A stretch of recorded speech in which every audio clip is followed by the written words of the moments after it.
பயிர் சேதம் தொடர்பாக முதலமைச்சர் மு.க.ஸ்டாலின் ஆலோசனையில் ஈடுபட்டிருக்கிறார். டெல்டா மாவட்டங்களில் பயிர் சேதம் தொடர்பாக இன்று கணக்கெடுப்பு தொடங்க இருக்கக்கூடிய நிலையில் இந்த ஆலோசனை என்பது முதலமைச்சரால் முன்னெடுக்கப்பட்டிருக்கிறது. விவரங்களோடு செய்தியாளர் கண்ணன் இணைகிறார். கூடுதல் தகவல் கண்ணன். நிச்சயமாக டிட்வா புயல் காரணமாக டெல்டா மாவட்டங்களில் தொடர்ந்து கடந்த சில நாட்களாக கனமழை பெய்து வந்தது. அதனால் டெல்டா மாவட்டங்களில் பல்லாயிரக்கணக்கான ஏக்கர் பயிர்கள் நீரில் மூழ்கியது. இவற்றை கணக்கெடுக்கும் பணியை வேளாண் துறை அதிகாரிகள் கடந்த சில நாட்களாக மேற்கொண்டுள்ள நிலையில் இந்த டிட்வா புயல் காரணமாக பாதிக்கப்பட்ட பயிர்களை கணக்கெடுக்கும் பணியானது இன்று தொடங்கி நடைபெற உள்ளது.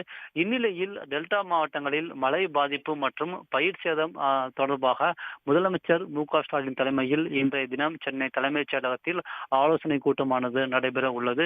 இந்த ஆலோசனை கூட்டத்தில் வருவாய் மற்றும் பேரிடர் மேலாண்மை துறை அதிகாரிகள் மற்றும் வேளாண் துறை அதிகாரிகள் உள்ளிட்டோர் கலந்து கொண்டனர்.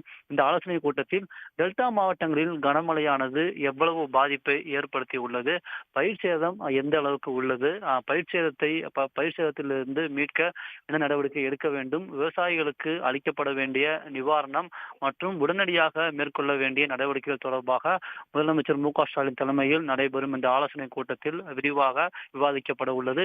இதனைத் தொடர்ந்து கணக்கெடுப்பு முடிந்த, அதாவது இன்றைய தினம் முதலமைச்சர் ஆலோசனை கூட்டம் முடிந்த பிறகு விரைவாக கணக்கெடுப்பு முடிந்த பிறகு விவசாயிகளுக்கான அந்த பயிர் சேதம் தொடர்பான இழப்பீட்டுத் தொகையானது அறிவிக்கப்படும் என்று எதிர்பார்க்கப்படுகிறது.